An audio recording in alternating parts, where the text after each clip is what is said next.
Be sure to like, comment, subscribe, and rate us on Spotify and Apple Podcasts. The IPF, the indoor practice facilities really helped us in that aspect. Getting the defensive stuff in there helps. You can run some cuts and relays and things like that we were never able to ever practice until we got outside. And then the Paul DeYoung here, it's probably the biggest one just because it's got a punch pad on it and the guys have a code and they can go hit whenever they want. So like the freshmen that live in the dorms they're a stone's throw away from that thing.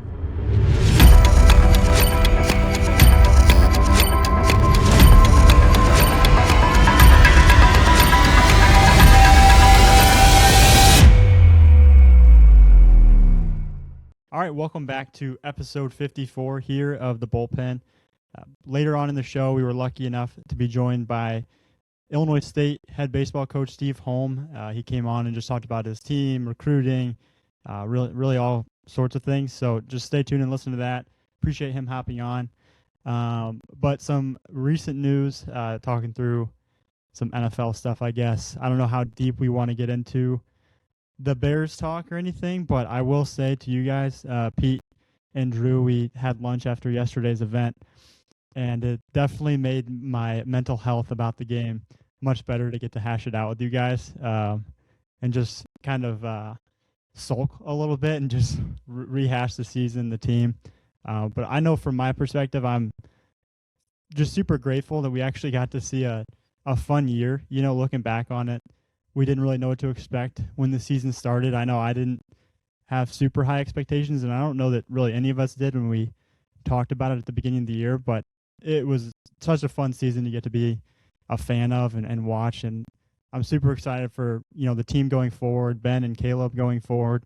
So that's really all I'll probably touch on with it, but yeah, just a fun season as a whole. What would you guys grade his year? I saw this going around Twitter yesterday, giving him a letter grade, and I was going deep down a rabbit hole in my own thoughts of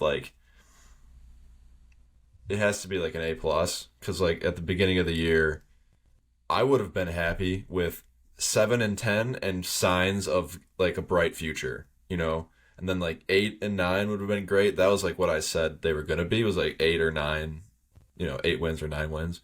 I would have been happy with that. So I think they far exceeded expectations, and I don't think in a Super Bowl would have some people were saying that's the only way to get A plus, but with where they were at, they won 3 games the year before. How many games did they win? 5. It was that's an A plus in my book. Yeah, I don't know grade wise what I would give him, but it certainly would be awesome. I mean, that was an incredible year. I'm just super sad to be done watching Bears football now until next fall. So many good Sundays, so many good games. They were the most exciting team in the NFL. And kind of like what you're saying, Pete, I was thinking back to early on in the season when we would talk about the Bears. I was pretty sure, I just said, man, I just want to make sure we have the right guy at the helm, and to make sure that he's our quarterback. And I don't think those two questions could have been answered any more firmly, throughout the course of the year and the playoffs. And some of those plays by Caleb, those 4th down throws are gonna forever be etched in my mind. A lot of just memorable games this year. It was crazy what they did, all the comebacks, and the fact that they were in every game and pushed the Rams to the brink. And man, they had so many chances. And I think that's, talking through the game yesterday, Gavin, just rehashing how many short yardage chances they had and just didn't capitalize. It hurts, man. It really hurts because I want them to still be playing. But no, overall, it was a great year. But I'm definitely still not, I haven't flushed it yet. Yeah. Definitely still hurts. And I think I saw Caleb Williams was at the Blackhawks game last night with PCA, and the ovation that he got was so cool. Really, really fires me up. He is fully entrenched now as Bear fans, and just Chicago fans are going to absolutely love that guy, and Ben Johnson. really cool to see. And then I don't know if you guys saw it, but like Jonathan Taves, the tribute that he got was one of the coolest things I've seen in a long time. Like shout out to Blackhawk fans out there giving him the ovation that he deserved. Like they wouldn't let it stop. They made him go around the rink constantly, and like he finally was like over it. Like he's like, this is too much. I love it because I lived those 2010 to 2020 season, like that decade of just Blackhawks awesome hockey, and he was the heart and soul of that team. And man, it really started to change when they drafted him, and then got Kane, and then Hossa, and all that stuff. So a lot of cool things in Chicago recently, but yeah. Sad we're not going to see the Bears. I can't wait to see what they do in the offseason. It's going to be really fun to see, like free agency. Who do they keep? Who do they let go?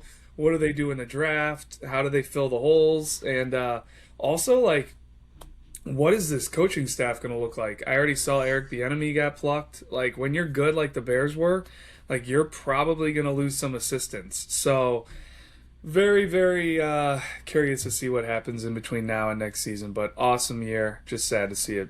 Not, no more Sundays to look forward to here in the near future. I mean, as long as we keep Dennis Allen, I'll be cool. But I'm glad you brought up the Jonathan Taves thing because like Caleb and PCA were at that game, so like they got to see how a city treats a legend like that, and those are two up and coming stars in Chicago. So I bet you they were coming away from that like, wow, like this is what it could be like if we like, do what these people think we're gonna do. Like I think that had to have been really cool for them. One thing that I think is cool with all that too, I was thinking about last night when I saw that picture, is like the young like talent and superstars in Chicago right now, like throughout these past few months, even with the Cubs being in the playoffs, like they all rallied around each other, and it seems like they're kind of tight. You got a guy like PCA with the Cubs, you have Bedard with the Blackhawks, you have Williams with the Bears, and then even like the Bulls have a Chicago area. I think he went to Hinsdale Central. Matas Buzelis. I'm probably saying his name wrong. I'm not a big NBA guy, Man, but just crushed that. I wasn't sure if you were going to go for it or not. Yeah, no, I tried it, but yeah, he's like an up and coming guy with the Bulls. Like I feel like I'm not super with it with the White Sox. I apologize, but I feel like there's just so much young talent in the city to where like in the coming years, as long as these guys stay with the teams and the teams, pay them, like hopefully for a long time, Chicago is just going to have great sports all around, not just baseball or basketball, whatever it may be. Like it seems like, the future is bright. Man, I hope so. And I think you're right. Like it's trending in the right direction. So to see PCA and Caleb like kicking it at the game, I thought was really cool. Like not only are they going to the game and like supporting the Cubs or supporting the Bears, but like they're actually hanging out the day after like they got knocked out. Like that had to be hard for Caleb to go out in public after that game. But to shower him with that love was so cool. And then like Alex Bregman immediately like all in on all Chicago sports. He was at like everything. He was at a Bears game. He was at a Hawks game. Like super cool to see him just like I don't know the right word for it, but ingrain himself with this city. So yeah, man, there's so much passion for sports, and it's such a good sports town. So to see this starting to trend the way it should is super cool. Another thing to touch on too is last night's Indiana, or like the national championship game, Indiana winning. Like that's absurd. Just I know we talked about it last week, but just what they were able to do. And I thought Cignetti after the game, when he got interviewed, was awesome. He basically said something along the lines of, like, basically no one really believed that it could happen, but we just did it, And I proved that you can do it, essentially. And I don't know, that was just a fun team to follow, like just as a Big Ten fan, really. So cool to see that. And I mean, tides were shifted in college football, I think. No longer SEC. Gives me hope. Northwestern Wildcats are just one coach away from the Natty, apparently. So, and they're getting a new, like, brand new facility. Were you the one saying that, like, they're building the stadium specifically too to who's that? keep Northwestern? The noise in to make it like super loud? Am I right on that? Yeah, it's exactly where Ryan Field used to be, and they're engineering it. I'm sure they have a couple good engineers lying around that school, to like kind of be a partial dome, and it's gonna like keep the noise in. It's gonna be a smaller stadium. I think the old Ryan used to be like 40,000 ish, and they would never fill it out, obviously. And I think this one's gonna be like more in the 25 ish range, so kind of smaller, but they're gonna Interesting. keep the noise in. So Well, I didn't watch the whole national championship game. I'm sure you guys watched more of it than I did, but just from what I saw to Miami, count me in like all the way on that Malachi Tony. Um, I don't, is he young? Did I hear he's only like 18 or Yeah, I something? And think I'm He was a senior, or he should be a 99% senior, Malachi right? Tony. No, I'm Right? pretty sure he was a freshman. He was a true freshman. Right, but I he should be a senior in high school. oh, Oh, All yeah, right, maybe I didn't probably. word that right, but I'm I pretty thought sure you he like meant senior in reclassed. college, and I was like, No, no, I'm sorry, pretty sorry. sure he's a Yeah, freshman. Sorry. like Yes. I cannot wait to see what that guy does because he's already like to me, I would think if he was draft eligible would be a top five type of impact pick. Like that guy, every time I watched him, he looked like he was doing something electric on the field. But no, super cool story for Indiana. One of the coolest stories, like Steve Nielsen, he like basically is the VP of all baseball stuff here with Prep Baseball. Went to Indiana and is a Bears fan. Like that combination is super cool. He's had a great couple months here watching the revival of Indiana, the Bears playing much better. So I know he was a happy camper today and last night. But yeah, like for the Big Ten, it's really cool to see, and just for any school that gets the right coach and pours resources into their program, anything can happen. So, um, really, really cool to see. And I know a lot of these NFL openings. I think that's another thing like to talk about is just it is crazy, like the cutthroat business of the NFL, and how many openings there are. Like, are there even enough candidates out there to fill some of these jobs? Like the Bills firing McDermott. I've heard mixed reviews on that. It sounded like the players were not happy, but that one caught me off guard a little bit. So a lot of jobs open. I know some have been filling, but really, really interesting to see where some of these jobs go. we'll love to see yeah. Matt Eberflus take over that defensive coordinator opening in Green Bay. Careful what you wish for, but I hear you. I hear you. He's gonna have some good. Whoever takes that job is gonna have some good pieces to work with up there. That's for sure. Especially if this might not Parsons gets mean healthy.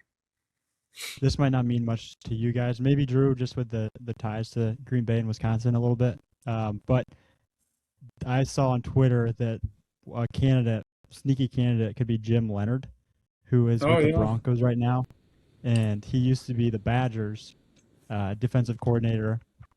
After Paul Chris got fired, he took over for like 6 games, I think, a couple of years ago.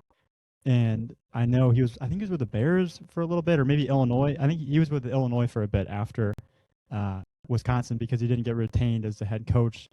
They ended up hiring Luke Fickell, but I know a lot of people always talked about Leonard being one of the best defensive coordinators in college football. So I don't know. As a Bears fan, hopefully he doesn't go to Green Bay, but who knows? We'll see. Go ahead. No, isn't he like a Wisconsin legend? Yeah, Jim, he's yeah, from some make a small lot of town in sense. Wisconsin, played at Wisconsin. He wanted, I think there was something along the lines of he wanted a job at Green Bay years ago, and he didn't end up getting hired. And I think there was some I don't know how true it is, but maybe some anger or something that he had at the time for not getting hired on the staff or something. But yeah, Well, it sounds like he's putting in his time, like building up his resume. yeah, You said he's with the Broncos now? yeah. I was looking last night. I want to say he's like an associate head coach and like defensive backs coach or something. Okay. Well, that's a heck So of yeah, a defense they got over yeah, there. Kind of a shame that Bo Nix gets hurt. We're not going to see. I mean, who knows? I'm sure they'll still compete. Like Sean Payton's going to find a way. But it was setting up to be a heck of a game with two really, really good young quarterbacks. Like that quarterback class of Caleb Williams, what was that, 2024? Like it is yep. crazy how many good quarterbacks were in that class. And Bo Nix and Drake May, having a chance to go at it would have been really, really cool to see. But yeah, you hate, at least for me, like I hate to see that a game like that would be impacted. It reminds me of when Brock Purdy got hurt in that, he couldn't even throw the ball. And it's just like, all right, this just immediately didn't become a game. But Mm-hmm. Yeah, we'll see what happens with the Broncos moving forward. But that's an interesting nugget there on Jim Leonard. I did not hear that. Yeah. We'll see what happens though. So Tyler, I know some big news throughout the MLB last week that kind of pertains to the Cubs a little bit in a bad way, but what do you got?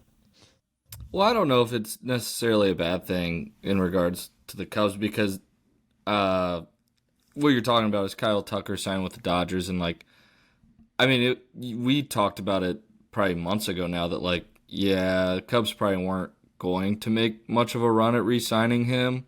And honestly, and I don't know how much of this is true, but just some of the stuff that's came out about Kyle Tucker, even before he signed with the Dodgers, about how like maybe he doesn't really love baseball that much. And like there's talks of like him already thinking about like his retirement stuff because so he signs with the Dodgers for a boatload of money, surprising to no one.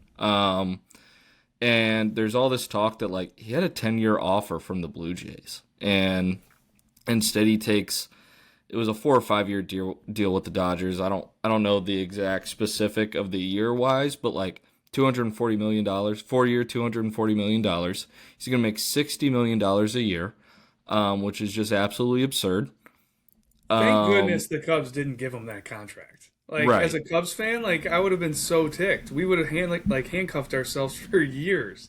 Exactly. So, yeah, that's like a win for me. Yeah. Sorry, go So ahead. just some of the ripple effects. If you're on social media or chronically on Twitter like I am, like all the people that, think this could mean we might not get baseball on time next year. Obviously the new CBA or the current CBA runs out after this year, so there's talks that, there's probably going to be some sort of lockout going into 2027, and honestly a lot of it revolves around just the type of spending the Dodgers do, because now this takes them over the luxury tax so much that what they're going to pay in luxury taxes is more than like 10 plus MLB teams' entire payroll for next year, which is just absurd. And honestly, like, I think it says a lot about the ownership problem they have in baseball right now. I'm not going to get into that fully on this podcast, but yeah, so you got Kyle Tucker signed with the Dodgers. They're absolutely loaded again. I feel like as a baseball fan, you're like, oh, like what were their biggest weaknesses last year? It was, bullpen, and then they needed another outfield bat. So what do? They go sign Edwin Diaz, maybe the best closer in baseball. And then they get Kyle Tucker, who, when he's healthy, he's awesome, in my opinion. But yeah, so good for the Dodgers, I guess. But then also Bo Bichette signed with the Mets. I know he was one of the biggest remaining free agents still out there. Obviously, old friend of your guys is Cody Bellinger still out there. Not sure what's going to happen there. Part of me thinks he's going to end up with the Yankees, end up back with the Yankees, but who knows? But there's your weekly MLB talk. Well, interesting on that, because like the Yankees, I believe they came out and said that Bellinger was like their top priority, like over a Kyle Tucker. And like I would argue, like I know Tucker, like the second half he was not himself, but like he's probably a higher level prospect at the moment than Bellinger. And it was just interesting that they like prioritized Bellinger over him. So maybe they knew something that we didn't, and now that we all kind of stuff has come out, we do kind of know. But I don't know, found that interesting. Well, just in general, the money that guy was going to warrant, like you're either in and it's like this guy's worth it, or I'm sure they're talking to agents throwing out money, and it's like, okay, we'll move on, we'll go to something way more realistic, and there's probably only a market of like 2 to 3 teams that would want to pay him what he was asking for. Hey, shout out to him for getting paid. I mean, if you can get it, go get it. But yeah, the Dodgers, it's pretty crazy what the rest of the league's up against.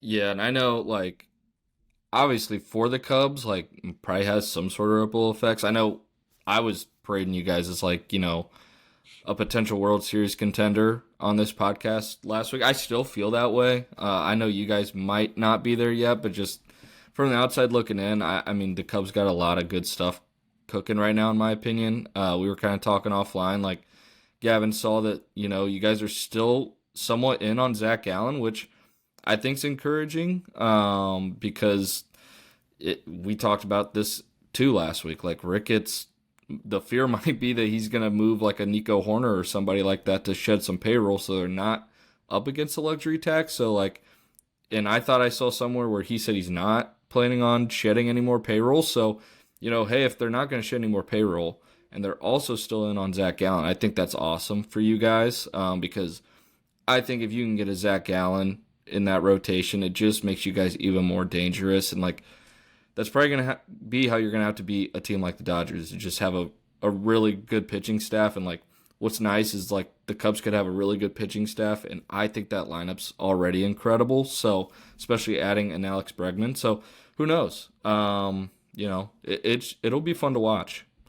So I am a little surprised to hear that they'd be interested in another starter, because wouldn't that be 7 potential starters that the Cubs would have, like, in the... You can never have too many starting pitchers in Major League Baseball. So my thought with it is, can we flip somebody for a back-end guy?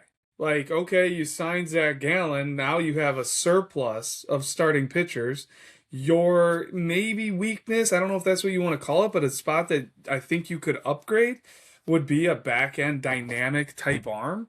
So do you take one of the younger pieces that, their stock is sky high right now, before you have to pay them a huge extension or, a huge contract, and you try to get a back-end guy?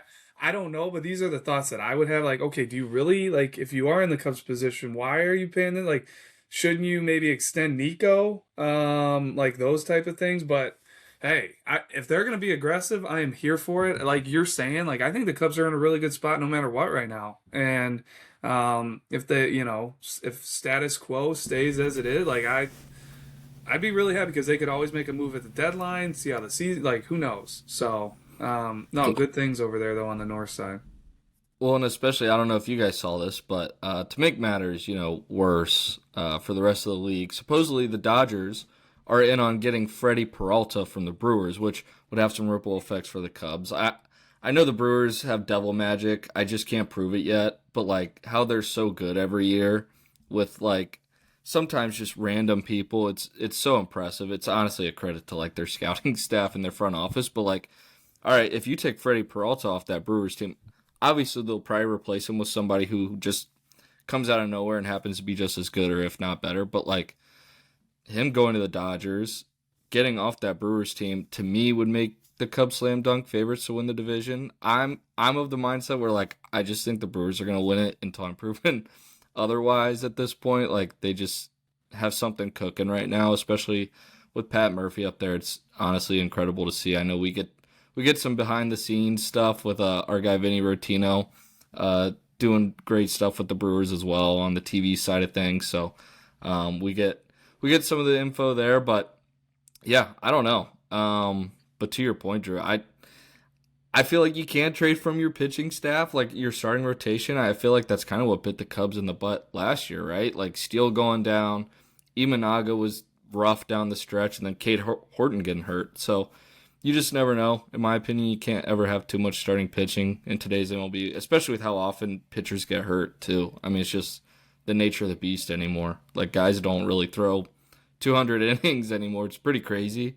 I bet, especially like Drew, the baseball you grew up with, like that was the norm. Like guys throwing 200 innings. Like I know it was when I was little too. When I was a kid, yeah. Yeah. Not trying to date you or anything, but like it's crazy how much right. The game's changed. Like especially with starting pitchers. Guys would refuse to let the coach take the ball in the 8th inning. Like the thought back in the day was, hey, if I start the game, I'm going to finish the game. And you said it about the Brewers, and I think I wanted to shout out Vinny too, because, like, hey, anybody that's interested in this podcast, like, you should check out the Wisconsin podcast.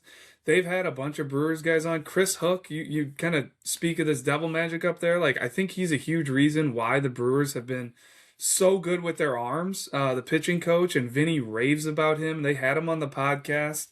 Like, go check it out if you have any interest in Major League Baseball, the NL Central, Milwaukee, whatever.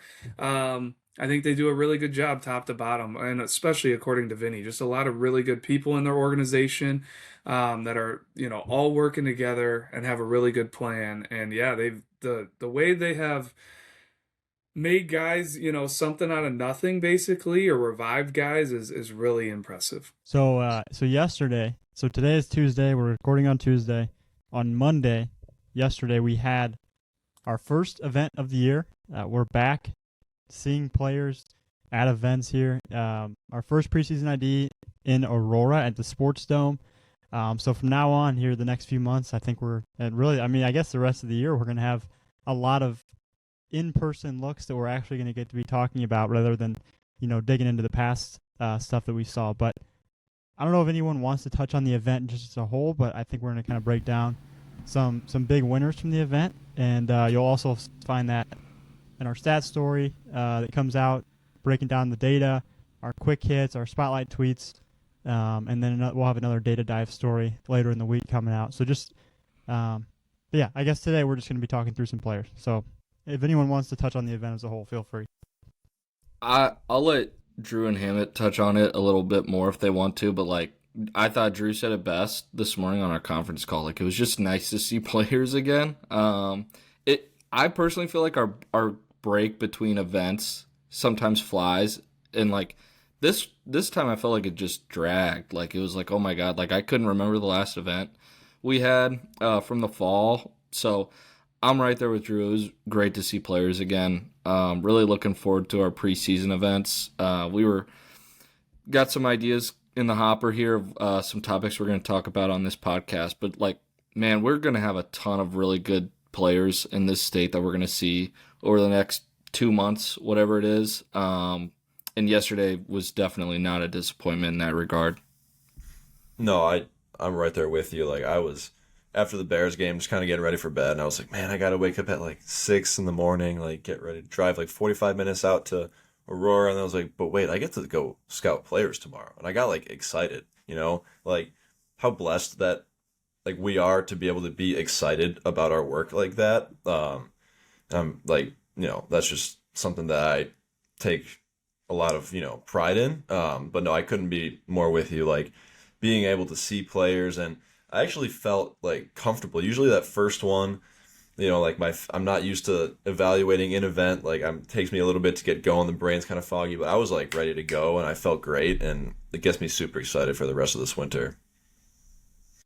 Man, I think you guys are kind of hitting the nail on the head there with all of it, because I feel the same way.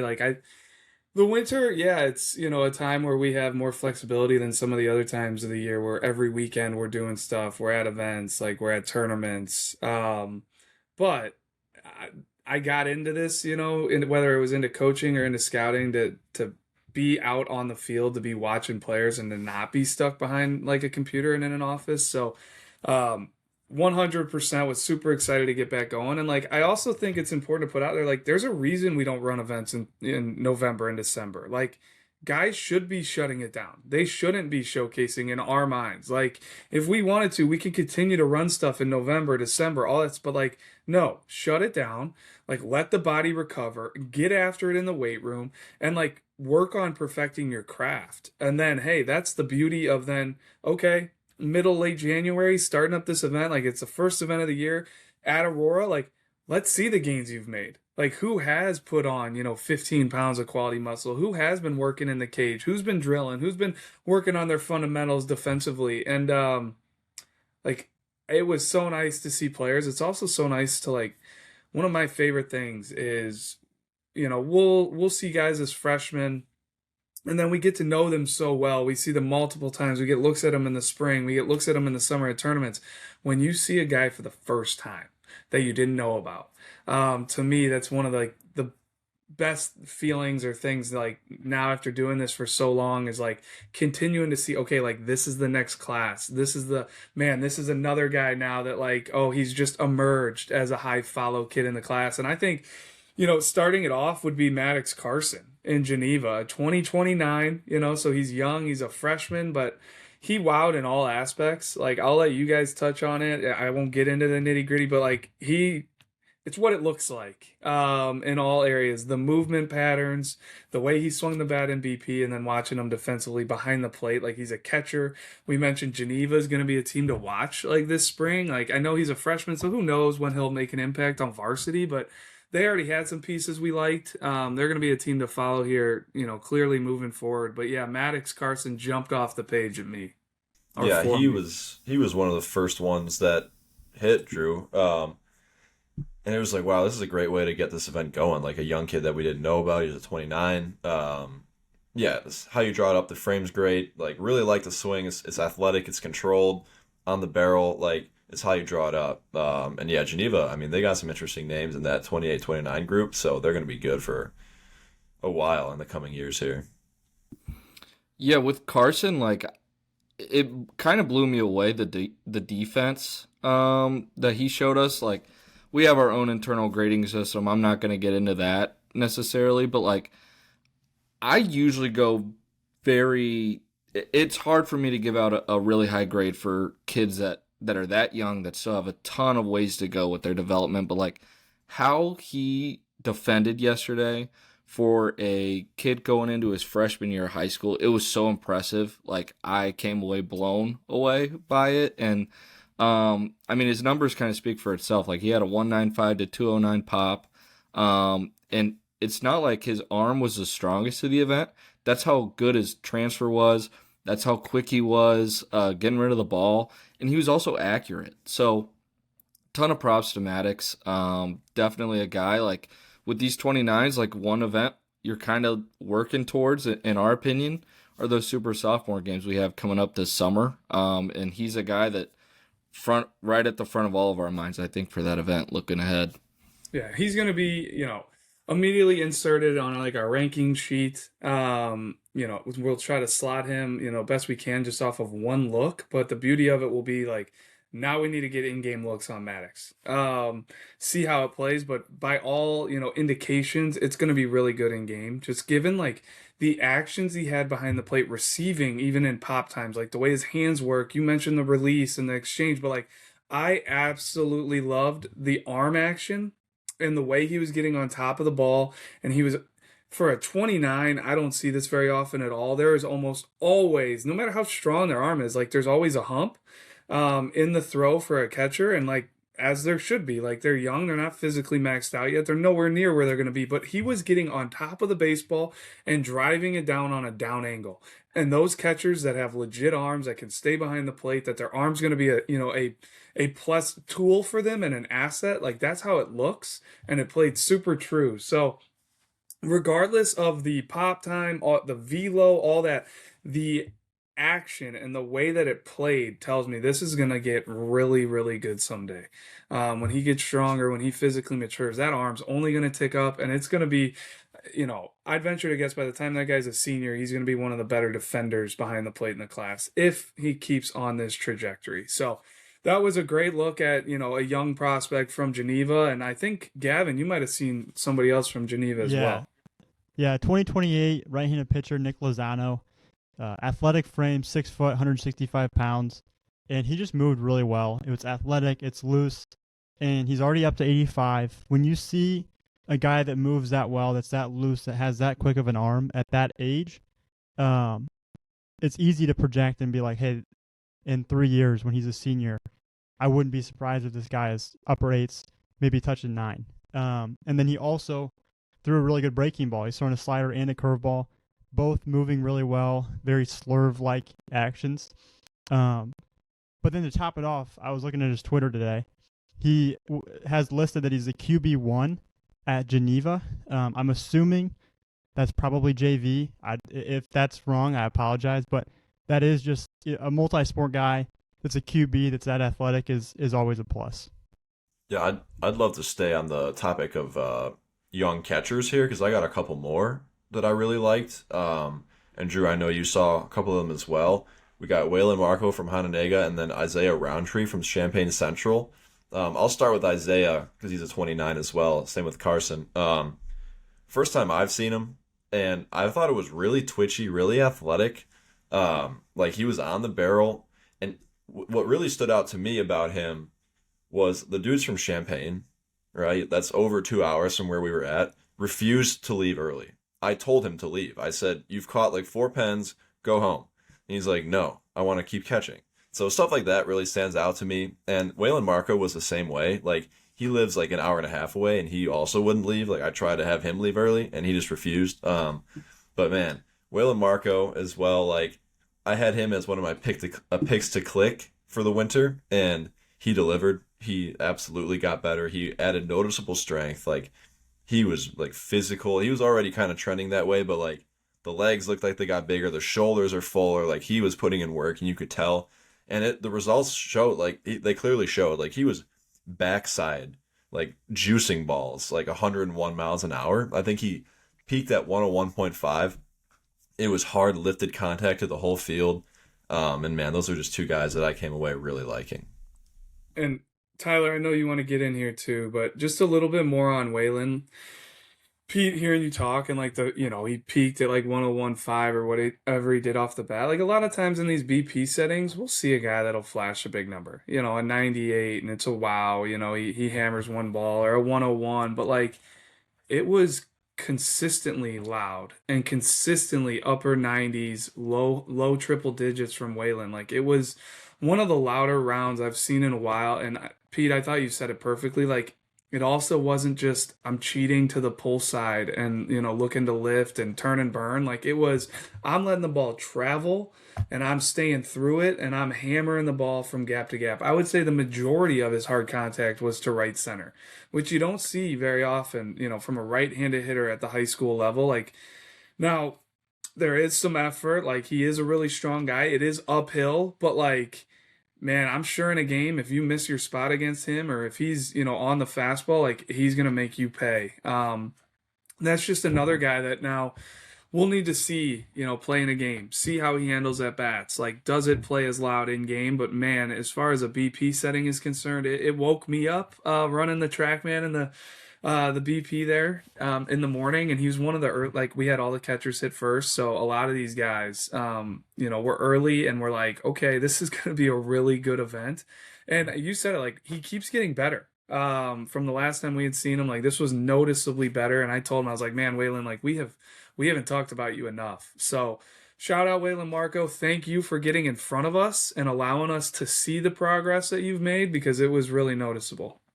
Yeah, and I can hop back in here on both these guys. Like Hammett, talking about Isaiah, it seemed like he's like a really mature kid. And that was the exact vibe I got, like watching him do defense, watching him carry himself. Like with these younger guys, like, man, I could imagine it could be a little bit of an intimidating atmosphere, especially if it's like your first ever event doing anything like this. I can imagine it would maybe be a little bit overwhelming, but like, man, watching Isaiah interact with the other catchers, waiting to come up, watch him come up and shake Gavin's hand, say, how you doing? Like, I don't know if Gavin has any prior knowledge of Isaiah with Gavin being from that area and everything, but like just watching him interact, watching his defense, another 2029 who just mature back there. And that's another kid who's only going to get better. Like he was up to a 2.15 pop time, but another guy who I liked how it all looked behind the plate, the operation, how the arm worked, the transfers, all of it. Like, really excited about Isaiah. With Waylon, you talked about the progress he made. I thought he looked even better behind the plate from when we last saw him. He was working up to a 202, and I thought the arm was lively behind the plate. Like, it was up to 80, which I believe would be second best for the event, which we'll touch on that here in a second as well. But, like, both those guys, man, really, really liked it behind the plate. Yeah, and I was going to put even more color. Like you mentioned the arm strength for Waylon, it played with carry. But like Isaiah Roundtree, he's a 2029. And at this event, he came in 5th when it comes to average bat speed. 74 miles an hour, which is like, that's high end for a 2029. So, and then he was on the barrel and he showed feel to hit. Like I was kind of talking about with Waylon, like there's one thing when you're just turning and burning and, cheating the hack attack or whatever, but like he showed feel to hit, he showed electric hand speed, and I really like the profile there. And one thing, Tyler, you mentioned he's mature. He is a very mature, like, prospect in the sense of like his game IQ, but not a mature look. He's got a lot more to come physically. He's got that young look, which you want. It's not a bad thing at all. I mean, he's only a 29, but he's a young looking kid. Like, he's gonna continue to get physical and stronger, and he's already averaging like that number for bat speed. Like, I know it's great to know. I didn't actually know the number, Drew. I'm glad you said it, so you can cross check. Like, it looked like it, and I'm glad it actually was, because he was like, that thing was zooming through the zone. Yep, and Waylon Marco was the same way. Like, he was top 3 in bat speed.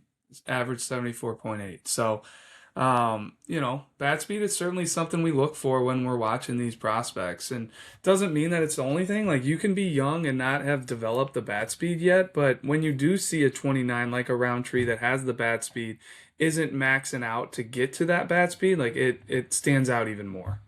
I mean, I have more guys. I'll just keep going down the list, I guess. I got another catcher, Oscar Alexander. Let's stay on this catcher train here. From West Aurora, 2027. I thought he was another one that was like very twitchy, looks the part, like good looking frame, trim, athletic, loud round with like dangerous intent. Like he was like, he was trying to do damage, and you could tell. And it flashed like guyish, in my opinion. Really looks the part. 101.6 for the EV. And Drew, we were kind of like, oh, so that's why like West Aurora was so good. Like we knew they had Zach Toma, but we were like, who else do they got? And they got this kid, and he is a 2027, so he was playing up a year on varsity as an underclassman. Yeah, Oscar Alexander. Definitely stood out to me. Like the movement patterns, the guyishness that like it does stand out when you go to walk into the box and you take a swing. Like, are you confident? Are you aggressive? He's a guy like, man, there's whippy bat speed in there. As he gets polished up, I think it's going to be really good. Like he was a guy that was a little pull heavy. Like his misses were almost foul to the pull side, but it was when it was synced up and when it was on time, it was like, okay, like that really stands out. Like he's a guy I'm excited about because I think there's way more in there. Like really, really looked the part, like you said, and defensively kind of the same way, like was not polished.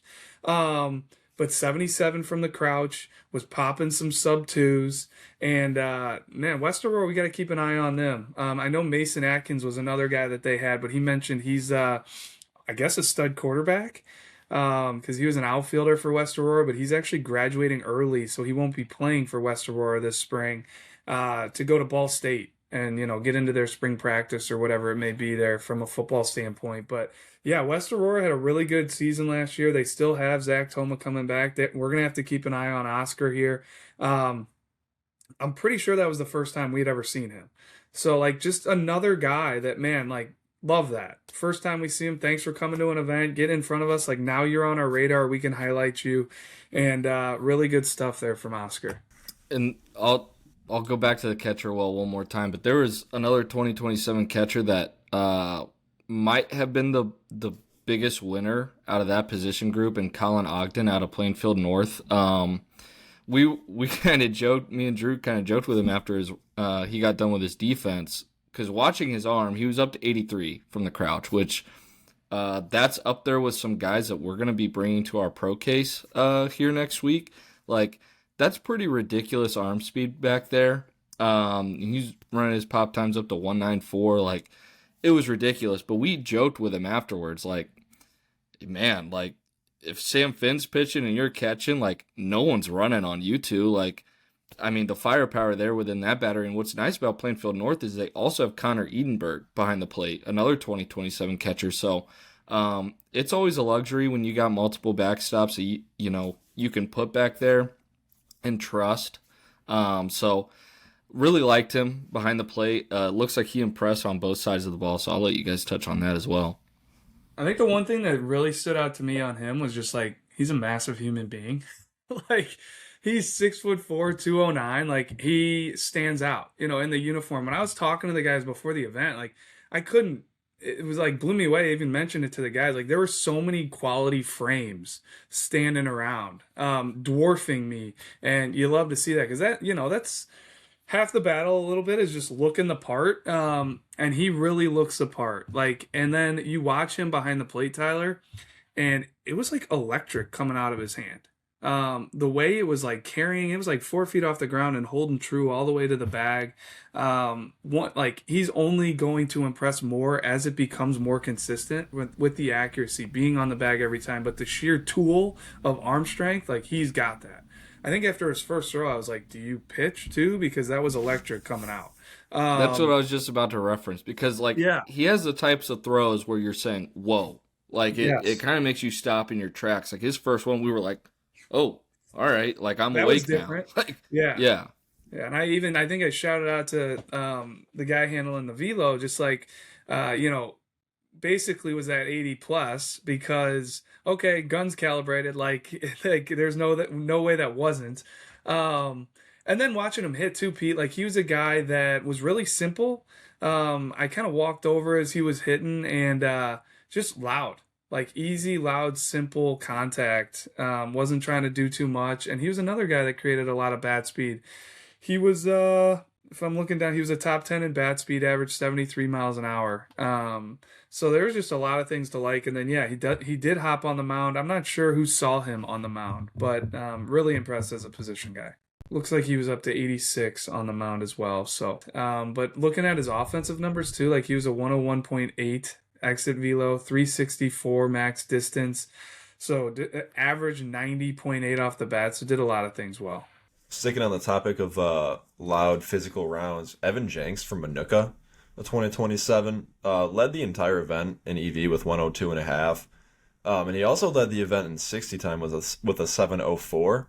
It was just really, really easy power, like long levered kid, uses the levers really well and was like naturally lifting the baseball. Big power upside with him, and it was just really loud all around. One of my favorites from the day.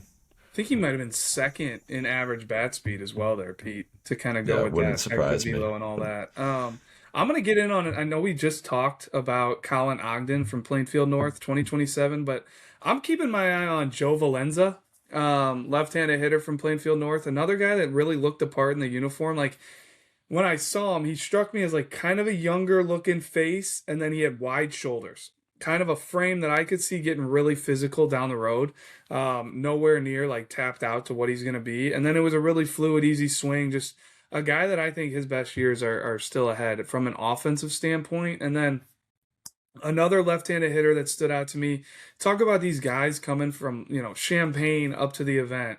Hananega with Waylon Marco. Like Drew Kirby coming from Paris, Illinois, plays for Creighton Tar down there. I've long history with Creighton, working some old EIU camps. Shout out Creighton Tar, one of the best in the business. Those baseball players at Paris are lucky to have him kind of running the show. But Drew Kirby made his way up there, left-handed hitter, athletic frame, really looked the part in the box. I think his best years are yet to come as well. Really, really interesting, smaller town guy that's going to be on our radar just kind of moving forward. Looking forward to see the progress he makes down the road. Yeah, and similarly, Drew, he was I think the first or second guy that popped on my mound. The velo's not going to blow you away at the moment, but just the way that he moved, like you're saying, he's an athletic kid, he's an athlete. Like it looks that way on the mound where the velo doesn't really matter right now. It wouldn't surprise me if he puts in work, he gains strength, then in a few years he's mid upper 80s or something. So interesting on the mound as well. Two other solid follows I thought that I kind of got eyes on throughout the day were Ryan and Ty Lotus.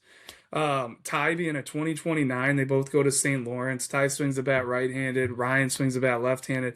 Just two solid follows from the day. And then, Gav, I'm going to throw it right back to you because on your mound, I didn't see all the arms on the day, but this by far was my favorite, was Easton McBroom from Newark, a 2028. So I don't know what you have to just kind of mention things that jumped off the page of you, but I definitely have some color I'd love to add as well. I think it's kind of the same. I think you said it, but Easton McBroom, Newark, 2028. But I think it's kind of the same as what I was saying with Nick Lozano, like the arm, it's just very loose and quick. And guys at that age, aside from the velo, like you can just tell, like if they move that way and their arm's that quick, likely in the future there's a lot to project on velo wise.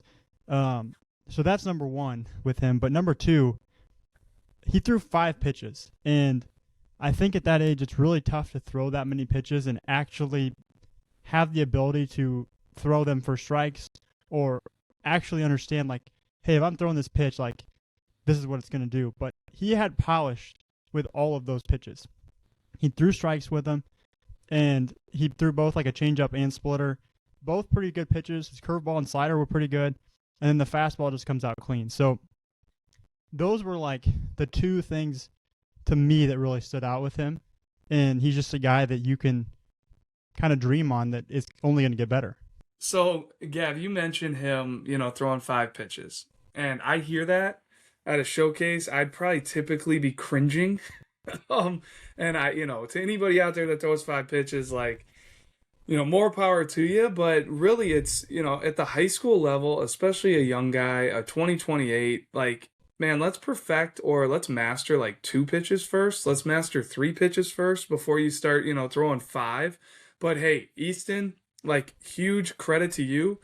Gavin, you touched on it. Like, he does throw 5 legit pitches. And what I like about him is they all have different pitch profiles to them. Typically when you see a guy throwing 5 pitches, 3 of them look the exact same.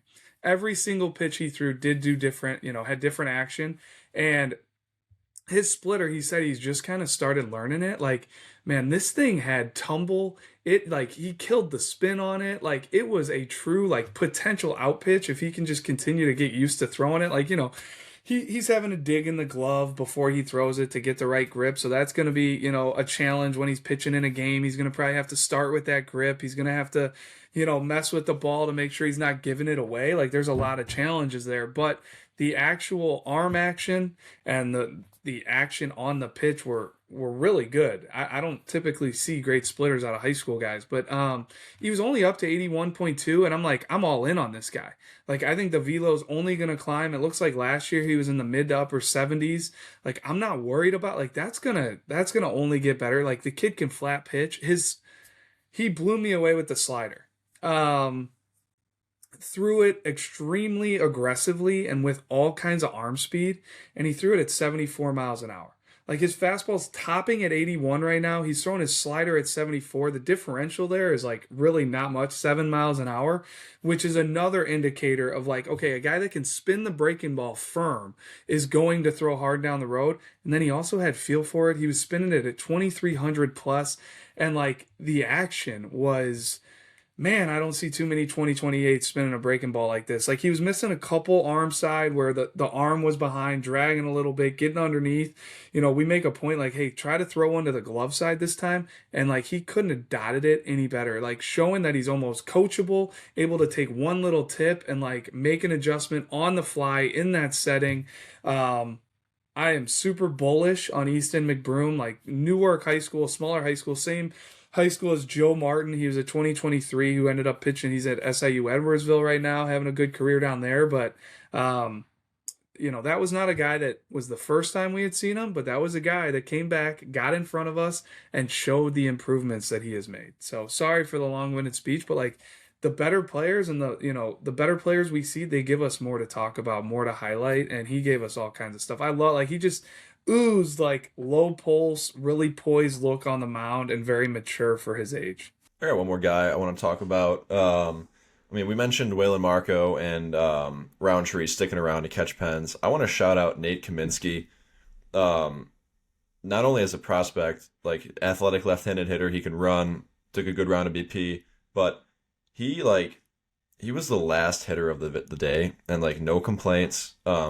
And even, like, when we were getting him ready, like, we had a tech issue, and he had to wait an additional, like, 10 minutes. He basically got iced. And, like, on top of all that, steps right in, takes a great round. Like, did not get phased at all. So I just wanted to shout him out for that. For number one, being patient with us, and then number two, actually producing when his time actually came. I mean, also up to 87 from the outfield, ran a 7.11. Like, there's a lot to like there. You got to love all the left-handed hitters as well. So he's been sub-7 in the past as well, so I know he can run. Well, and that's the thing is, like, some tracks are a little different. Like, I think in Rantoul, when we run the Illinois State games, like, that track seems a little quick. Some indoor tracks can vary on just how much give is in the turf. So, like, yes, you take some stock into the 60, but it should just kind of be an indicator. And that's why we go see these guys play. Like, let's see what your home to first is, because that's what it tells you how fast you can run in a straight line. A guy that runs a 6.4, like, we're going to take notice of that. But, like, okay, what are you running in game if you're running a 6.4? Like, you better be running a 4.1 down the line. Like, it better play on the field. And one more arm, just want to quickly touch on, is Zach Westerberg from Lincoln Way East, uncommitted 2027. Just a bigger frame, strong kid. Led the event in fastball velo. I think he was up to 86.9, so we can round that up to 87. But just had to shout him out there too. And Drew might be going here, but I know we've touched on it a bunch the last few months. But man, Lincoln Way East got a ton of talent going through that school right now, in all classes it seems as well. So just wanted to throw that out there. No, absolutely. Just add another name to the list. And we maybe haven't even shouted them out, but it's just like they just don't stop. They're coming out of the woodworks. And, one thing I just wanted to shout out too is like, we mentioned, I don't know, maybe 10 guys, but there's all kinds of guys that maybe we didn't mention. Like, stay tuned to the quick hits that will roll out, our actual written content from the event with stat stories, data stories, highlighting all kinds of players. And, here in the near future, we'll be rolling out scouting reports on each and every one of these players and taking a look at some of the top position guys, top pitchers, and we'll do that for every preseason event this winter. And if you listen to this podcast and you haven't signed up for an event, a preseason ID, it doesn't matter what event you come to, get in front of us so that we can get a look at you. Like, a lot of these guys, man, we didn't have a ton on these guys before this event, and they have emerged and they have put themselves on the map as guys to know. And as we're figuring out, hey, what games are we going to watch this spring? You better believe we're going to need to go check in on Plainfield North now. We're going to have to get a look at Hananega and see how Waylon Marco can swing it in game. I'm probably going to want to go watch Easton McBroom start a game at Newark. There's still plenty of time to sign up for all of our preseason IDs. And what a great way to kick off the winter season here with so many follows from that first event. It's still only January. And Drew, segueing into that a little bit, I know we're all pretty excited for next Tuesday's event at Rhino Sports Academy in Shorewood for our preseason ProCase. Should be an awesome event. I know our roster's loaded. We've talked about it quite a bit in the past few weeks. So really, I think we're just going to try and spotlight a couple guys each from that event that we're excited, maybe a pick to click, because it really should be a good event, both positionally and on the mound. No, absolutely. And there's been a couple Indiana guys that have signed up that I know Cooper Trinkle sent our way that thinks need to get looked at by pro scouts. And that event just continues to tick up. So I am really excited. We're, as this podcast rolls out, we'll be less than a week away. Always a great way to just kind of to get the winter started, and it's right before the Super 60 too. So seeing all kinds of really, really legit talented prospects to start the winter is always fun. But yeah, I think us going around and just taking a look at some of our picks to clicks, we've mentioned a ton of these guys as they register. We've, highlighted them on the podcast in the past, but I want to put my name on some guys. And coming off the event next week, being able to look back and be like, yeah, that's the guy I chose. And then hopefully one of these guys, or, maybe a guy we don't mention, just puts on an absolute show and earns an invite to the Super 60. The CJ DeKingas of the world, the Enzo Infelices, the Cal Sefciks. We mentioned it in the past, the Victor Izquierdos, but let's see who's going to be the guy that shines above the rest at a star-studded event. That always speaks volumes, and is always really excited to see a guy that puts on a show at that kind of an event. So who do you guys got? I'll let you guys kind of take the reins here. Yeah, I'll get in here first. I think the way that I went about it, obviously, from this event, there's a lot of the top kids ranked in that 26 class coming from Illinois, but I went with Caleb Cox, right-handed pitcher out of Springfield Lutheran. He is ranked, but he's not a top 15 kid.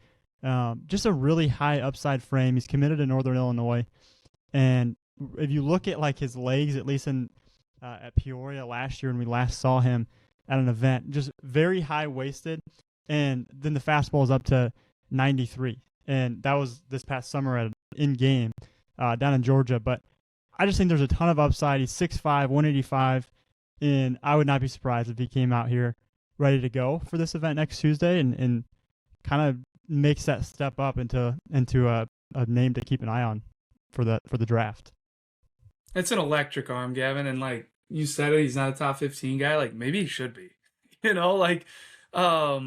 and I think the ProCase, we'll see where he's at, but he's currently 30th in the state, and that's a guy that easily could be shooting up our list depending on how it looks, how it continues to polish up and just progress. And the frame, it reminds me of a young McCade Brown. Right in your neck of the woods there, Gavin, in Bloomington Normal. It was just super high waist, really, really loose, whippy frame, with all kinds of just muscle and development to come. And, I think if you look at the metrics between McCade and Caleb at this point, McCade was checking a few more boxes from a spin rate standpoint on the breaking ball. But that doesn't mean that Caleb can't develop that. Springfield Lutheran, I'm super excited to see what kind of progress he's made. Hey, and one more thing with him, just watching back some video, it looks like in the video from the summer in Georgia, like that, the last pitch in that video is a breaker, big swing and miss on it. So I'm actually very curious to see maybe how that's developed since our staff here last saw him in Peoria.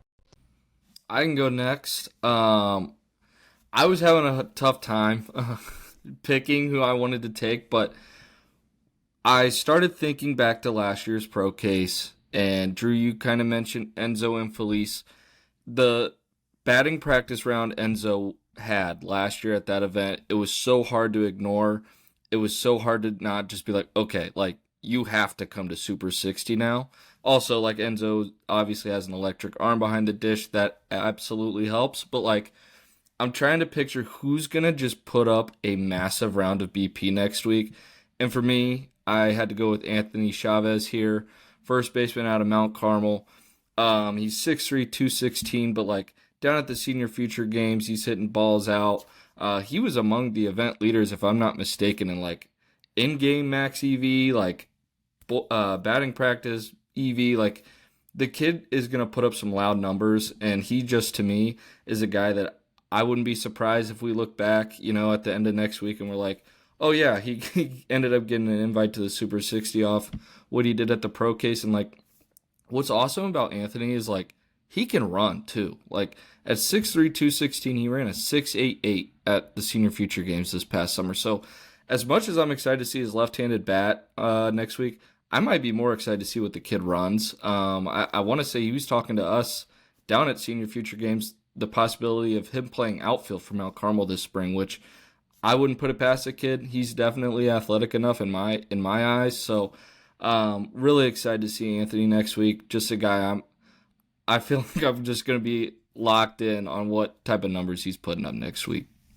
Love everything about Anthony Chavez. Like, great kid too. Love to have him in the dugout. And you said, like, he flat tore up the Senior Future Games. Like, it was impossible not to notice him with how every ball he was hitting was hard.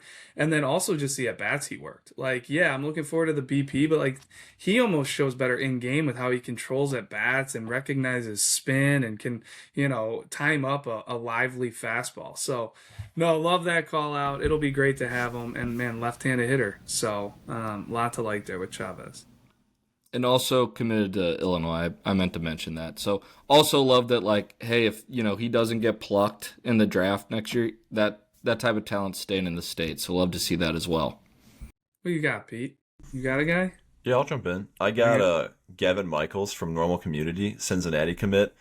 Now, Gavin's another one where, like, I think he shows better in game, but he is tooled up, and I think his tools will show really well. Like, he can really run. He's a 6'5" runner. He's a shortstop, middle of the field type athlete. Like I said, 6'5" runner, 90 across the infield, though I've seen on his X account that he was getting up to triple digits on a pull down, which is pretty nuts. But yeah, I just love that kid in game. But I think he's going to take a loud round of BP as well. He'll get into the low hundreds. But man, that kid is just nowhere near his ceiling. Like, young look. Frame's got a ton to go. I think that kid's best days are ahead of him for sure. He's a freak athlete. Yeah. Love freak athletes that have game ability too. Mm-hmm. Versatile. I could see him profiling at, like, any spot on the diamond that he wanted to. That's kind of what I was hinting at. Like, he's a middle of the, like, you can put him in center field probably and he'll be fine. Absolutely. Like, he could be a game changer out there tracking down balls.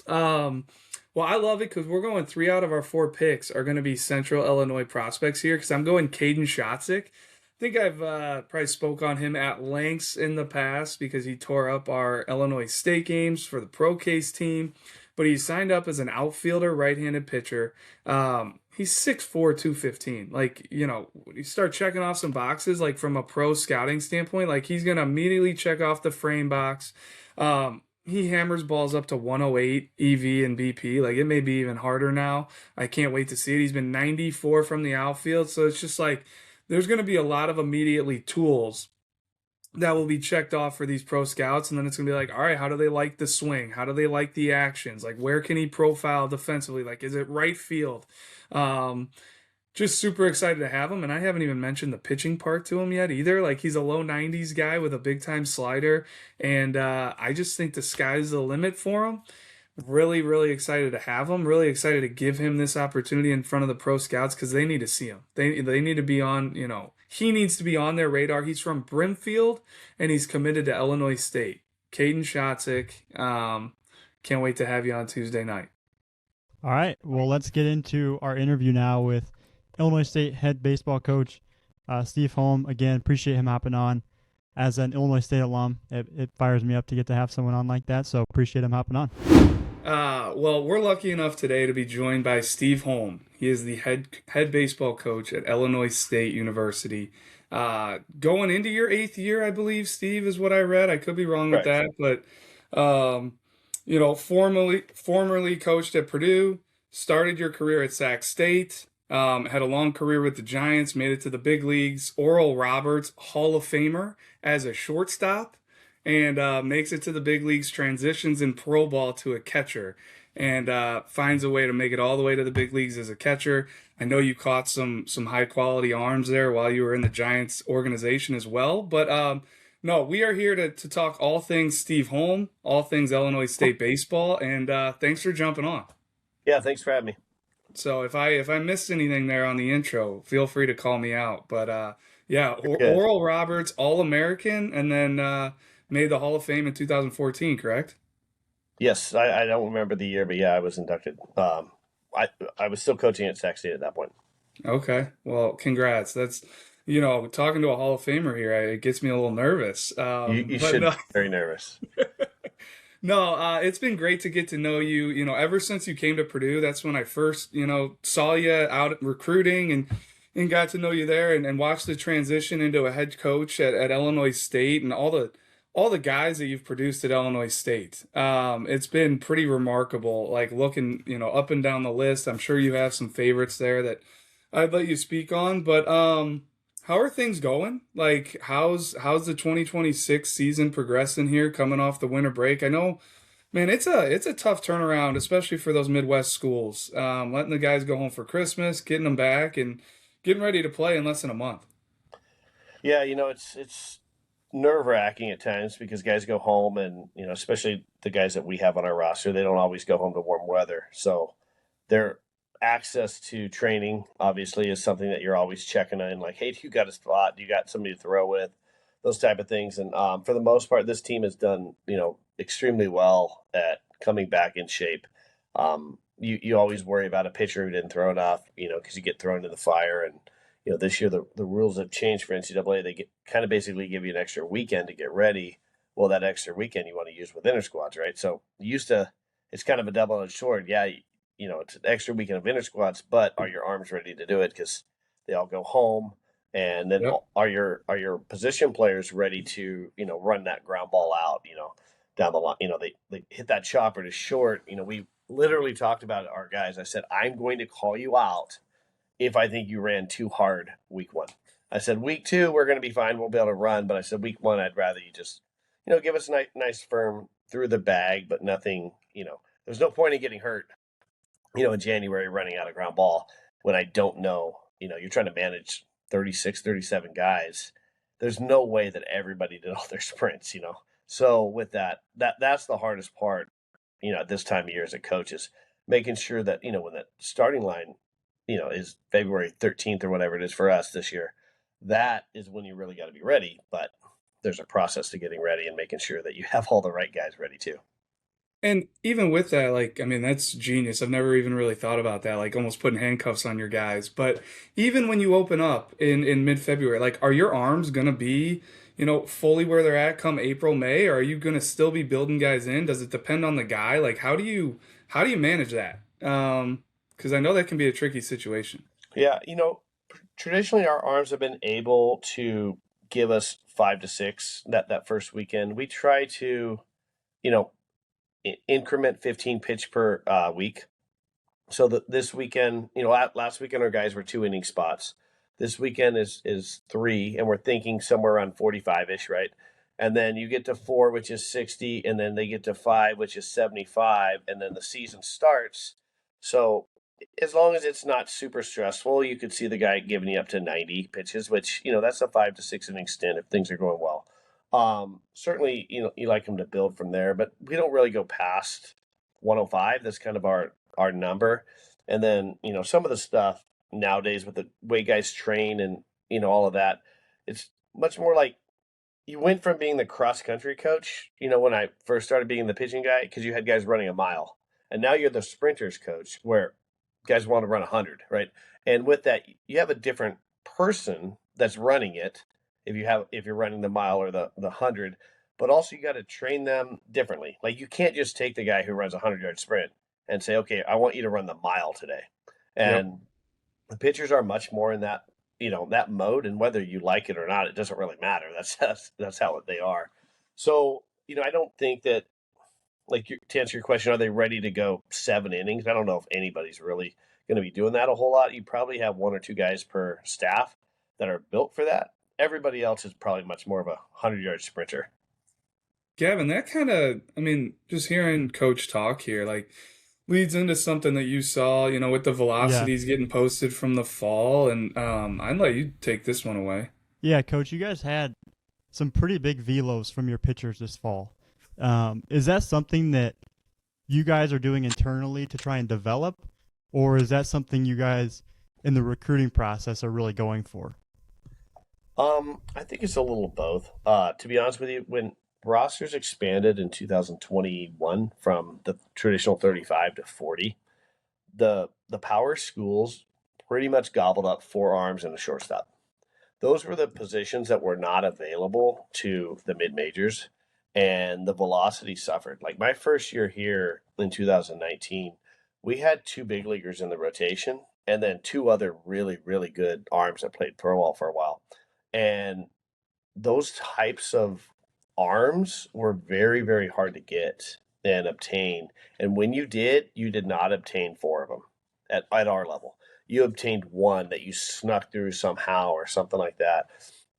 Or it was a big arm and the body didn't match up with the same type of profile. But Brent Hedrick's 6'7" lefty. Like that during the 40-man, roster thing, that guy was not coming to a mid-major. They were just gobbling those guys up left and right.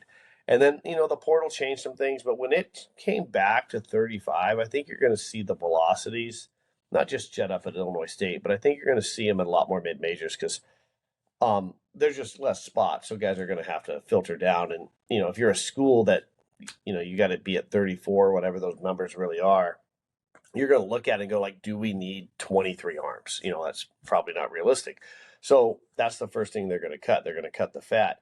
And some of the fat is big arms who haven't thrown enough strikes. And, the mid-majors are going to be the beneficiary of that. But ultimately, you're going to see, I think that's why you're seeing some of the mid-majors sneak through into the supers, is because if you have 93, 94 and a slider, that's very, the other team's very vulnerable that day.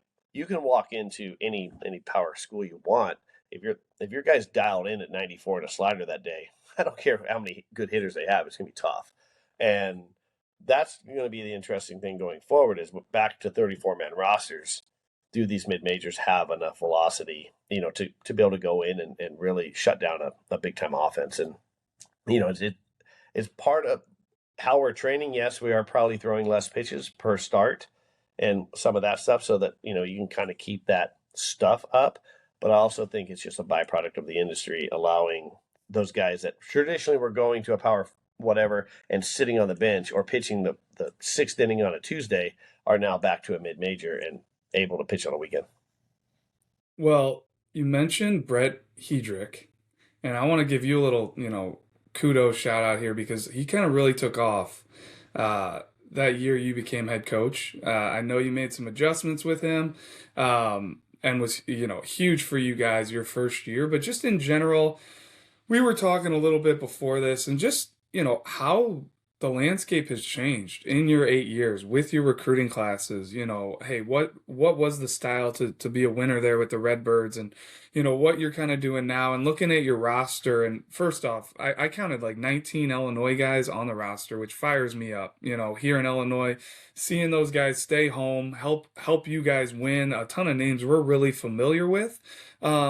But then, some portal guys, some JUCO guys, portal guys that come to you and are on the roster here in 2026. So just give you the floor here. Anything with Hedrick that you want to throw out there, and then anything with how kind of things have changed. Well, I mean, we were blessed to walk into a guy like Brent Hedrick. Obviously, he 6'7" lefty that's pitched in the big leagues. It's not necessarily on a roster nowadays. If you were to take a job, I think pretty sure a guy like that's getting plucked during the coaching change era and the portal. But when we got here, I did the homework that I thought was correct. And I talked to guys that had won in our league, Wichita States of the world, the Missouri States, and you looked at their rosters and how they were constructed. And back then, you had 6-ish guys that were on the field that were high school players, and then there was like 3 junior college guys that were sprinkled in and mixed in on pretty much the spots where they felt like maybe they had missed on the recruiting. And so we took that philosophy. It was like, this is what it takes to win. Here's the template, and let's go. And you got to remember, back then, people were recruiting 8th graders. So recruiting high school players, for the next season or so was not super easy. Now, we did sneak a Ryan Cermak in there that came in the next year that ended up becoming a second rounder for us. But the actual riches of the recruiting were, further down the line. And our first year, we win the league, and I think we had 8 high school players on the field and 1 junior college guy sprinkled in. So at that point, I'm like, yeah, the template's right? So we attack this thing, but that it's going to be a little while till you get those players into your program that can really play at the level that, DBU was playing at that point, Missouri State, and, Indiana State certainly was starting to run the way that they went. And, we felt like we had a really good class when you had Pasella and Robinson and some of those guys in that 22 class. You guys had a lot of those guys, pushed up there pretty high. And then the rules started kind of changing, right? You started having portal, and nobody was really hitting the portal early on. And then you start hearing this, this thing where they're going to pay the players. And you're like, this, and you're looking at your roster and you're like, gosh, we kind of stole some guys in this recruiting class that, traditionally haven't come to this level. And are we going to be able to get this thing to the finish line? And we knew the finish line was 25. We were going to be pretty good in 24, and we were going to take some lumps in 23 because we were playing a lot of freshmen. But 25 is where we wanted to get them to. And you just saw the rules change, and you're like, uh-oh, are we going to be able to do this? And sure enough, in 24, the summer of 24, we lost 4 guys to the portal, 4 starting position players, and they all played right at the middle, but. And obviously, if you know anything about baseball, losing your guys up the middle is probably not very good, especially when they're 4th and 5th year guys. So, we took a little step back last year because we had to replace those guys with younger players. And, when you lose 5th year guys and you replace them with younger guys, you might be just as talented, but, you take some lumps early, which is what we did. We started out 3-10 last year. And then, we got it going, and we were fine in conference and stuff. I think we finished 3 games back in Murray. But ultimately, you just felt like that part was coming, and you knew you were going to get hit. You're just like, when are you going to get hit on this portal thing? And we got hit, and it's fine. And we've lost, I think, 10 guys now to the Power 4 in just the last 2 summers. So it's part of it. But at the same time, like you said, we have some players now that you guys are very familiar with, big names, and we've been a very good landing spot for some of these guys that, especially from our state, that maybe went to some schools that were really, really high level and didn't get that opportunity to play.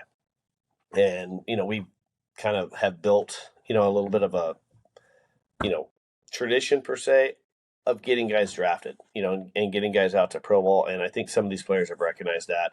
And that's probably why we're getting that bounce back. Some of these guys were borderline draft picks out of high school. They signed into some really, really big schools, and getting them back into, our area where the scouts, recognize them and remember them and things like that. And then playing and developing them is probably our little niche right now in the portal.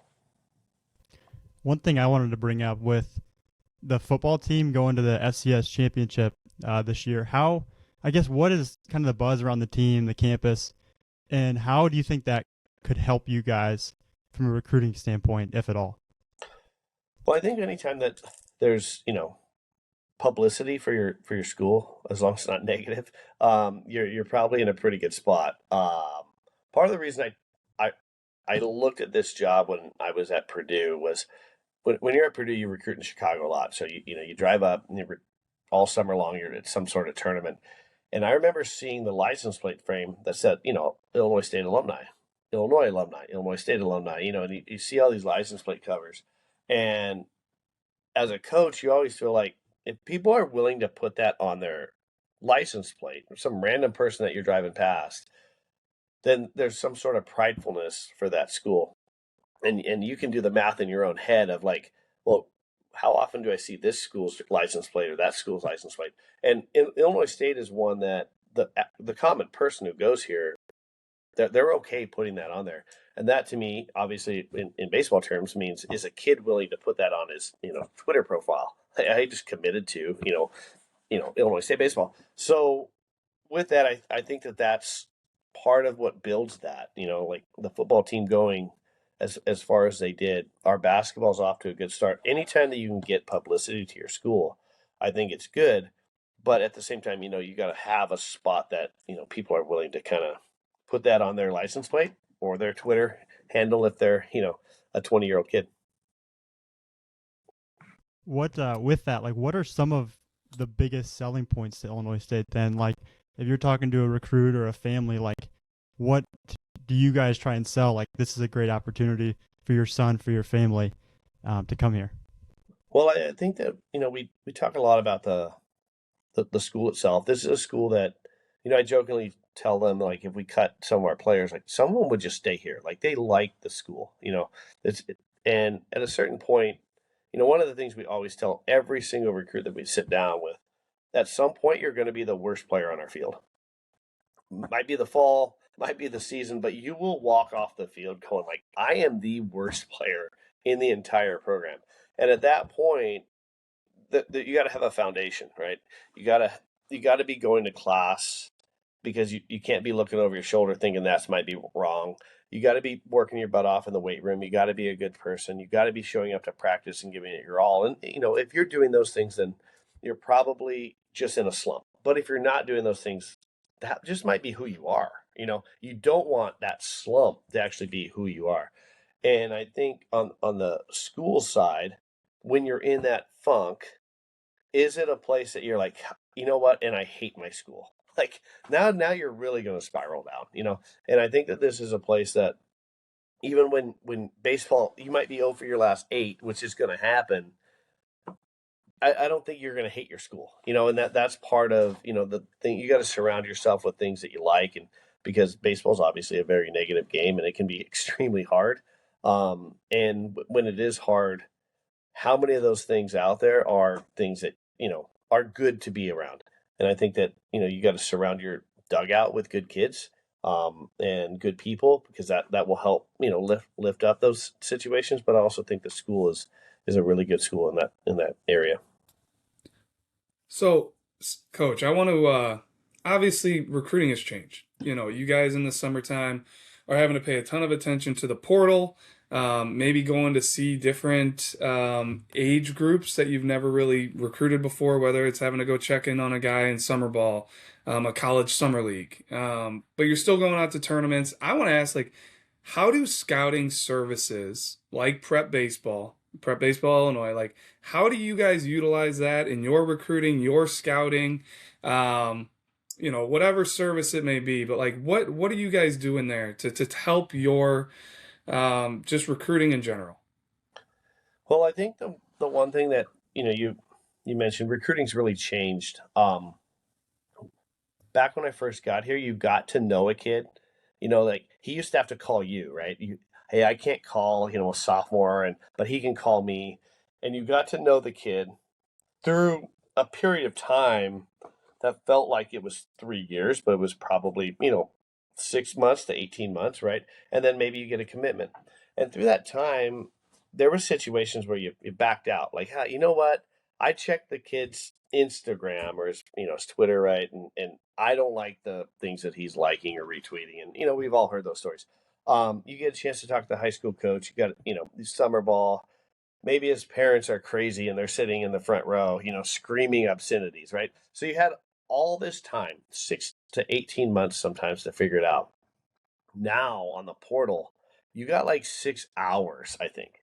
Like you see the name pop up, and it literally will pop up on the screen, and you reach out, you somehow you find the kid's number and you call him, and he's like, "Well, I got 3 visits lined up." I'm like, "3 visits? You haven't even been on the portal, but 30 minutes." And it's a race to get the yes. And I think sometimes these kids obviously we used to recruit more of the 16U, like we call it 23U now, right? Like we're in 23-year-old business, and with that, it happens so fast. So a lot of times, like we're going back, like, hey, where was this guy? Like, what were they saying about him when he was 18? Because we're waiting for him to show up to the visit, and you're still digging on some of that stuff just because it happened so fast. And so I think in this aspect, it's a little bit more of that, because you're not necessarily recruiting the 15U that we used to go down at Georgia and spend all summer watching. So it's happening so fast that we're actually backtracking and using what might be older information and seeing, like, is this guy all of a sudden throwing 94, or, was that, in there at 16, 17, 18, and it's slowly progressed, or is it just one of these, he was 86 and all of a sudden it's, 95, and you're just kind of scratching your head like, is this going to work? So. Well, when you still recruit high school guys, you've got a few on your campus right now that are freshmen. I know Pete might get into that here in a little bit, but like when you are recruiting a high school guy, to help out some of our listeners, these players, like what are certain things you're looking for? What can they do to help elevate themselves in your eyes? Things that they can control. Obviously, it takes being a good player. Like I totally get that. But what are some things you're looking for that, fits your program, or things that these guys can do to help themselves? I think in today's game, especially if you're coming out of high school, you're probably going to have to kind of, you know, pay your dues, for lack of a better term. You're going to have to be the worst player on the field for some time. And we literally tell them that, every recruit that's been in here, younger high school kids, like literally you are going to be our worst player at some point in the fall. And in order to get yourself out of that situation, are you willing to, you know, go to class every day? Are you willing to work your butt off in the weight room? And are you willing to be a great person? Like it's going to be hard. The things that we're going to ask you to sit the bench for the first time, or, cheer on your teammate because he's 23 and you're 18. Those are humbling things. And I think in order to, show us that you would be able to do that, I think you really have to love the game of baseball. You can't just like it. You got to love it. Because when you suck and you are the worst player out there, and you are 0 for your last, 17 in the fall or whatever it may be, you better really love baseball. And you got to love the process of it, because in order to get from that 18-year-old freshman fall where you're, 0 for your last whatever, into thriving as a 20 or 21-year-old, it's going to take a lot of work, but it can't be work to go to the cage, or can't be work to throw your bullpens, whatever that may be, right? You got to love it. And if you don't love it, I don't know if you're going to make it out of that freshman slump that you're inevitably going to have. Because if you're a freshman and you cruise to the fall, either you're so good that you're at the wrong program, or you're about to get humbled in the spring. And when you get knocked down on the mat, it's hard to get up. But when you get knocked down on the mat for us in the fall, like I can kind of help you get up, right? I can maybe not let you face Luke Teschke or whoever it may be on a weekend, and see if we can get you going. But the other team doesn't seem to want to do that during the season, right? They're going to keep, they're going to keep having you face that slider or whatever it is. So that part I think is probably the most important piece. Is do you show us that you love baseball? Because when you are bad, you better really love it in order to get yourself out of that slump. Coach, sticking on the topic of freshmen, there's three that are from Illinois, this 25 class that just graduated that we are all big fans of here at Prep Baseball. Braden Zillis, Jackson Natanic, and Zach Bava. Just curious, how are all three of them doing? How are they progressing? Are they opening anyone's eyes a little bit down there? All three are obviously in a different spot. Natanic and Zillis, we'll start with those guys because when we committed them, signed them, however you want to put it, people ask, hey, is he a pitcher or is he a position player for both guys? And I remember, like, when you're putting your rosters together, behind the scenes, you're like, we have the X amount of pitchers, we have X amount of infielders, whatever. And we thought one of them will turn into a pitcher and one will be an infielder, and we just don't know which one it is, right? They could both, run it out there. They both could spin it. And as of right now, I think Natanic helps us on the mound earlier. Zillis has a chance to help us offensively earlier. 3 years from now, I'm not smart enough to know that. But Natanic can really spin the slider. Natanic can really pitch. And Natanic's like the type of guy that is kind of like a punk on the mound in a good way. Like, he is the guy the other team probably doesn't like and your team likes. Zillis, very gifted with the bat. The bat it's got way more juice than we ever anticipated it. He's skinny, and it's just like that whippy, I think at the end of the fall, we played Northwestern. He started at second base for us. One of our older 23-year-old infielders was banged up or whatever. So he played at second base. So he's that close, he's one injury away, or, one guy getting banged up from getting on the field at that point. He has to have a good January, obviously, to keep progressing. But the actual skill set is going to be special. Like, he looks to be like the guy that spends 3 years in college. On the offensive side, he's gifted. It's left-handed, and he can play up the middle. Those things are obviously extremely valuable. And then Bava's one of those guys. He's like the hardest working guy in the program. Like this weekend, he caught warmed up a lot of guys, and then was DHing on certain days, and he was sprinting back and forth, getting his AB in, and then running back with his gear and warming up the next guy. And then I think he's like the heart and hustle guy. Obviously, his strength allows him to probably be a little bit more in front of some of the other freshmen that would be in that class. He's an extremely strong guy. Short arms and strong usually means you can hit earlier than, the tall, lanky guy. So wouldn't be surprised to see him, sneak in some pitch hitting and get some spot starts here and there and see what he does with the bat. I do think his bat's going to play. Well, I love hearing that about Bava because that's the exact player that we had seen out of him.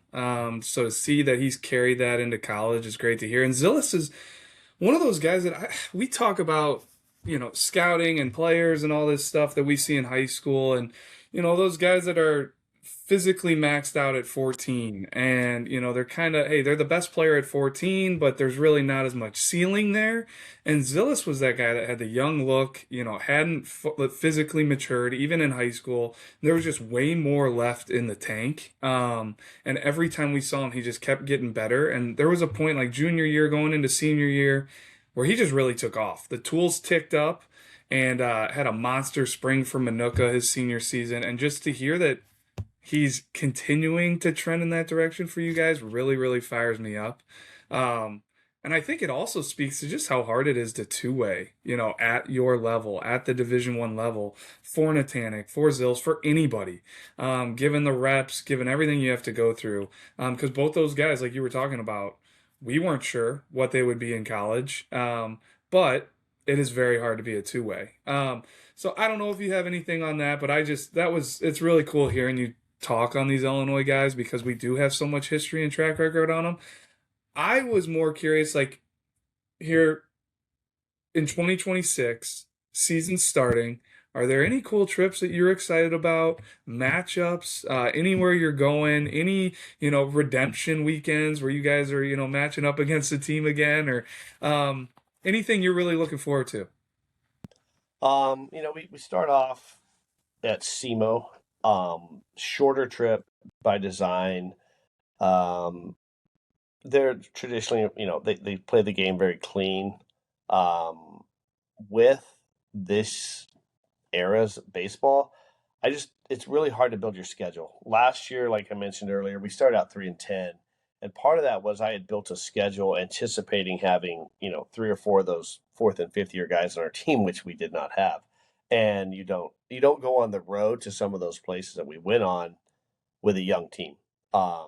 So that part has made it challenging to schedule, because you like to schedule early, and meaning a couple years in advance, but the volatility of your roster is at an all-time high, and you don't know who you're going to have. So we've had to change some of the way we've done our schedule, and then on top of it, our league now has a bye because Missouri State obviously had moved to Conference USA, so you don't know who you're going to get matched up with your bye. So you can't really just say, okay, like traditionally we've gone to Vanderbilt, we've gone to Oklahoma State, we've gone to OU, we've gone to some of these Arkansas, these really big names, and you're like, well, what if our bye week is matched up with a similar team? And all of a sudden you got two weekends like that on your schedule where you could be scheduling yourself into a nightmare. So we've had to kind of change some of the scheduling the way we've done it. So if you look at our schedule, you won't see, oh, where's their Arkansas weekend or their Vanderbilt or whatever that may be. And week 2, we go to Florida. Having been a California guy, I didn't realize how important that is to the Illinois kids going to Florida. Everybody, since I've been at Indiana or Illinois, has a place they go to just to get out of the weather, right? And I that was lost upon me when I first moved out to the upper Midwest. And, we started scheduling the Florida thing a couple of years ago, and they were so pumped. Oh, my family always vacations about 45 minutes from here or whatever. And just getting into the sunshine and getting out of, the Illinois, dreary winter part, I think is probably our favorite thing. And those games are early. Those are the ones that, when you check, that little D1 score thing that you have on your phone that you can check everyone's game. You're like, oh, Illinois State's already done. They just played so and so. Those games are early, which is kind of cool, but it does give our guys some time to be kids. I know as coaches, we want a lot out of them, but I think it's also important to let them be, kids for a while, because really they are just really big 12-year-olds. And you need them to be able to have fun and go to the beach and go do some things and allow us to legitimately treat them like they're 12, 13 years old sometimes, because, social media, there's a lot of pressure on these guys that was not there when I was in college. But getting to see them be, acting like they're 12 is actually really, really cool thing. One thing I wanted to ask about, you guys recently got your own indoor facility. I know Paul DeYoung helped with that. And then just athletics as a whole has the indoor dome. And then your field, your stadium is great as well. How does that help you guys throughout the year, having those indoors now to practice in these winter months? We were able to inter-squad this last weekend, 3 times in that thing. And you can play a left fielder. You can kind of play your center fielder. He plays a little bit, off to the left center side. And then the right fielder, I do make him stand out there just so they go through the rep of like the pre-pitch and everything like that. But there's really no defensive action to him. So that the IPF, the indoor practice facilities really helped us in that aspect. Getting the defensive stuff in there helps. You can run some cuts and relays and things like that we were never able to ever practice until we got outside. And then the Paul DeYoung here, it's probably the biggest one, just because it's got a punch pad on it, and the guys have a code, and they can go hit whenever they want. So like the freshmen that live in the dorms they're a stone's throw away from that thing, and they'll go in there and hit, at night. And those are situations that we didn't have when I got here. And sometimes that's good, sometimes it's bad, right? You can swing yourself into a slump too. But getting full access to that has allowed us to navigate some of the practice times, because every school in the country struggles with that unless you're all online classes. That classes are later and later, every year it seems like in the day, and then everyone needs to practice at the same time. So getting some practice time in the IPF and then finishing it in the cage, or starting early in the cage and then going to the IPF. Those things are fantastic for our players. Coach, I got one more question. Do you have any like good recruiting stories of maybe someone that, they weren't, you didn't have the biggest expectations for them coming in, but they worked their butt off, or, they just they willed themselves into a great player. Is there anyone that comes to mind on that topic? We obviously, every coach has some of those. Ryan Cermak was available the summer going into his senior year. He had committed here and then decommitted when there was a coaching change, and we ended up reeling him back in, and he turned himself into a second rounder. Pretty remarkable. But we got a guy on our roster right now. His name's Cannon Coakley, and he came to multiple Illinois State camps, the prospect camps. He wanted to be a Redbird. He was a catcher. I wasn't sure he threw enough, liked the swing, but he ended up he's a fifth-year guy, and we added him this summer. So that, just tenacity to continue to, pound down our door is awesome. Because it's one of those deals that there's a lot of players that sometimes coaches, like you saw the Miami pass on that quarterback, right, that played for Indiana.